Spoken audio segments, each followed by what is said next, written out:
పిల్లలు కావాలనే మీ కలను నెరవేర్చుకోండి. మొదటి కన్సల్టేషన్, మొదటి స్కానింగ్ ఉచితం. వివరాల కొరకు హెగ్డే ఫెర్టిలిటీని సంప్రదించండి.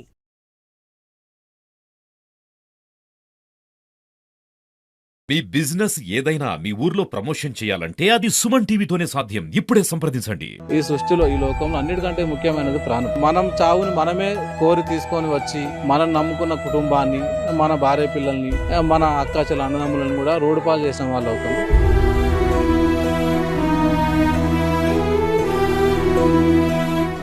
కూర్చుకుని పోయాడు అంటే కూర్చుకుని అయితే లోతు కలిపేది.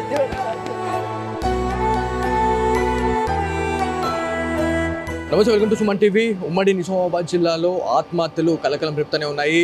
ఎస్ఐ సాయి కుమార్, అదేవిధంగా శృతికి సంబంధించి ఎవరైతే మనకి కానిస్టేబుల్ శృతి, కంప్యూటర్ ఆపరేటర్ అనేటువంటి నిఖిల్, వీళ్ళు ముగ్గురు కూడా ఆత్మహత్య చేసుకోవడం జరిగింది. మరి ఇది ఆత్మహత్యనా లేకపోతే హత్యనే అనే దానిపైన అయితే చాలా వరకు కూడా చాలా మంది ఇవాళ అనుమానపడతా ఉన్నారు. సో సాయి కుమార్ వాళ్ళ బంధువులు ఉన్నారు, ఒకసారి వారితో మాట్లాడదాము.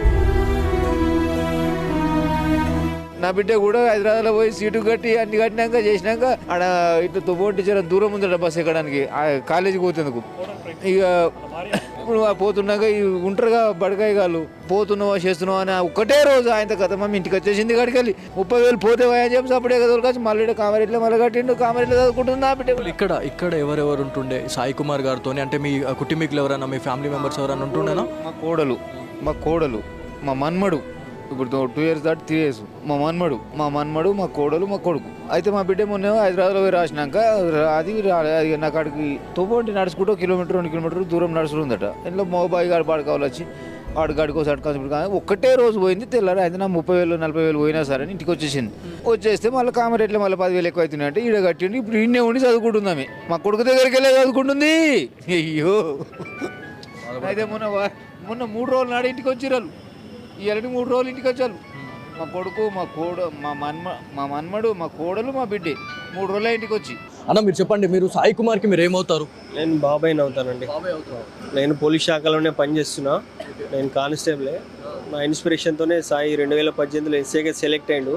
ఆయన ఇక్కడ మీ జిల్లాలోనే ఇంతకుముందు బిక్నూరులో, బీబీపేటలో చేశాడు, ఇప్పుడు బిక్నూరులో చేస్తున్నాడు.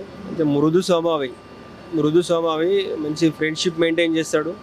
ఎవరికైనా సరే ఇమీడియట్లీ రెస్పాండ్ అవుతాడు. ఎవరికైనా ఇబ్బందులు ఉన్నాయన్నా కానీ రెస్పాండ్ అవుతాడు సర్కిల్లో. ఆ మృదు స్వభావ గుణమే ఆయనను నిన్న జరిగిన పరిణామం కారణం అయి ఉంటుందని నేను భావిస్తున్నా. సోషల్ మీడియాలో దుష్ప్రచారం అనేది జరుగుతూ ఉంది. అంటే సాయి కుమారే శృతికి కాల్ చేసి రమ్మన్నాడు, అంటే విధులు అయిపోయిన తర్వాత కూడా తను రమ్మనడానికి గల కారణం ఏంది అని చెప్పేసి చాలా వరకు కూడా న్యూస్ అనేది స్ప్రెడ్ అవుతూ ఉంది. సో దీని గురించి మీరు ఏం చెప్తారు?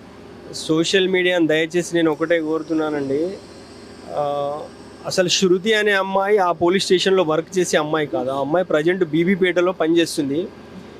బీబీపేటలో గతంలో పనిచేసిన ఆ యొక్క పరిచయాలు ఉండొచ్చు, దాన్ని మనం కాదనలేము. ఎందుకంటే ఆయన ఎస్ఐ తోటి కానిస్టేబుల్ కాబట్టి ఉండొచ్చు బహుశా. అట్లా అని ఆమెను పిలవడము, ఆ తర్వాత పోవడం ఇలాంటిది ఏం లేదు. అక్కడ 3 persons ఉన్నారు, అది దయచేసి గమనించాలి అందరు కూడా. అక్కడ 3 persons ఉన్నారు. అక్కడికి వాళ్ళ ఇద్దరి లొకేషన్ తీసుకున్నాడు. నిన్న ఫోన్ కాల్ వచ్చింది అమ్మాయి నుంచి, అక్కడ ఏదో జరుగుతుంది. ఇమీడియట్లీ వాళ్ళ ఫోన్ లొకేషన్ తీసుకొని పోలీస్ స్టేషన్ నుంచి ఇంట్లో కనీసం ఇంటి డోర్ కూడా లాక్ చేసుకోకుండా స్పాట్కి వెళ్ళడం జరిగింది. వెళ్ళేసరికి అక్కడ ఆ 3 మధ్యలో ఏం జరిగిందో తెలియదు. ఆ అమ్మాయి మేబీ సూసైడ్ అటెంప్ట్ చేస్తే కాపాడే ప్రయత్నంలో చనిపోయి ఉంటాడు. సాయి నేచర్ చాలా గుడ్ నేచర్ అండి. అనవసరంగా సోషల్ మీడియాలో వైరల్ చేసి దీని ఎపిసోడ్ వచ్చేసి కుటుంబం పరువు ఏదైతే మనకి కానిస్టేబుల్ శృతి గురించి మాట్లాడుకుంటే తన ఒంటిపైన గాయాలు కనిపిస్తూ ఉన్నాయి, గాయాలు ఉన్నాయని చెప్పేసి కూడా న్యూస్ అనేది బయటకు వస్తూ ఉంది. సో ఇదేంటంటే దాడి ఏమైనా జరిగిందా అనేది చాలా మందికి ఉన్న క్వశ్చన్ అండి. సార్ అది నేను మాట్లాడాల్సింది కాదు, స్థానిక పోలీసులు మాట్లాడాలి. నేను కూడా పోలీస్ డిపార్ట్మెంటే కాబట్టి నాకున్న ఎక్స్పీరియన్స్తో అని చెప్తున్నా.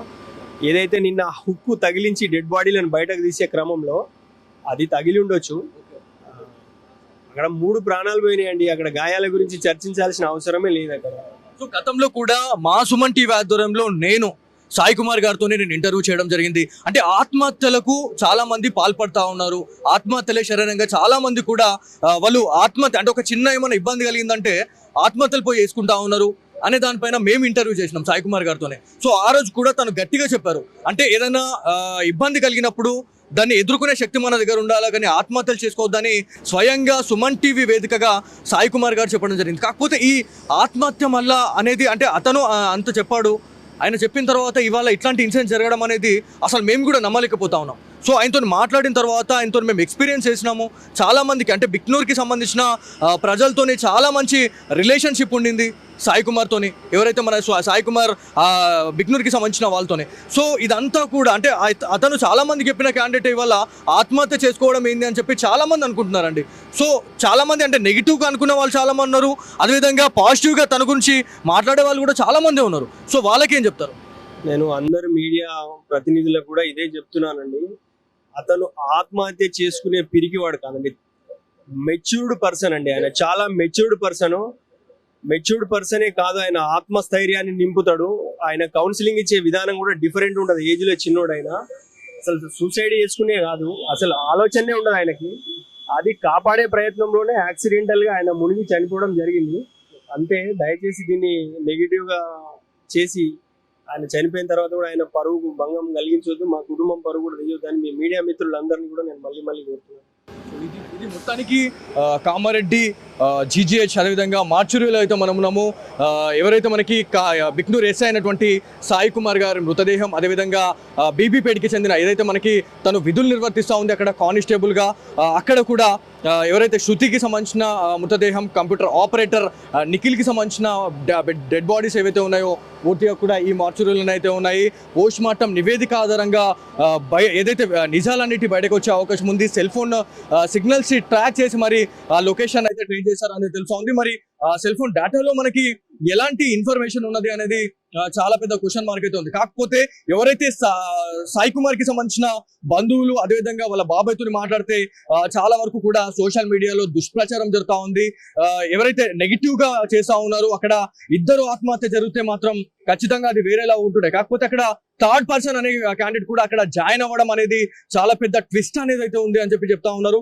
మరి అక్కడ ఏమైనా దాడులు జరిగినాయా, లేకపోతే ఎవరైతే ఎస్ఐ సాయి కుమార్ గురించి మాట్లాడుకుంటే ఎవరైతే శృతి అండ్ దాని తర్వాత కంప్యూటర్ ఆపరేటర్ నిఖిల్ వీళ్ళు ముందుకు వెళ్ళిన తర్వాతనే శృతి సాయి కుమార్ కి కాల్ చేసిందా లేకపోతే ఏంది అనేది కూడా ఒక చాలా పెద్ద కన్ఫ్యూషన్ అయితే ఉంది అనేది మనకు తెలుస్తూ ఉంది. ఎవరిని అడిగినా కూడా వాళ్ళు ఒకటే చెప్తా ఉన్నారు, సోషల్ మీడియాలో మీడియా ప్రతినిధులు కూడా వాళ్ళు ఒకటే చెప్తా ఉన్నారు, దుష్ప్రచారాలు అయితే చేయకండి, చనిపోయిన వాళ్ళని కూడా ఇవాళ మళ్ళీ ఇంకా బ్లేమ్ చేస్తా ఉన్నారు అని చెప్పేసి వాళ్ళ కుటుంబీకులు అయితే చెప్తా ఉన్నారు. ఏదేమైనప్పటికీ ఉమ్మడి నిజామాబాద్ జిల్లాలో ఆత్మహత్యలు అనేటివి ఏదైతే మనకి పోలీస్ డిపార్ట్మెంట్ లోనే ఆత్మహత్యలు అనేటివి వల్ల చర్చనీయాంశంగా అయిపోయింది. ఒక్కసారిగా ఉమ్మడి నిజామాబాద్ ఒక్కసారిగా ఉలిక్కి పడ్డది అని చెప్పేసి చాలా మంది చెప్తా ఉన్నారు. ఏదేమైనప్పటికీ సింధు శర్మ గారు కూడా ఒకటే ప్రెస్ మీట్ అయితే పెట్టడం జరిగింది. ఒకవేళ ఏం జరిగింది అనే దానిపైన అయితే పూర్తి క్లారిఫికేషన్ అయితే ఇస్తాము. పోస్ట్ మార్టం నివేదిక ఆధారంగా మొత్తం నిజాలు అనేటివి బయట పెడతామని చెప్పేసి కామారెడ్డి ఎస్పీ అయినటువంటి సింధు శర్మ గారు అయితే చెప్పడం జరుగుతా ఉంది. సో ఇది ఇక్కడ ఉన్న తాజా పరిస్థితి. కార్తిక్తో బాలు సుమన్ టీవీ కామారెడ్డి నుంచి.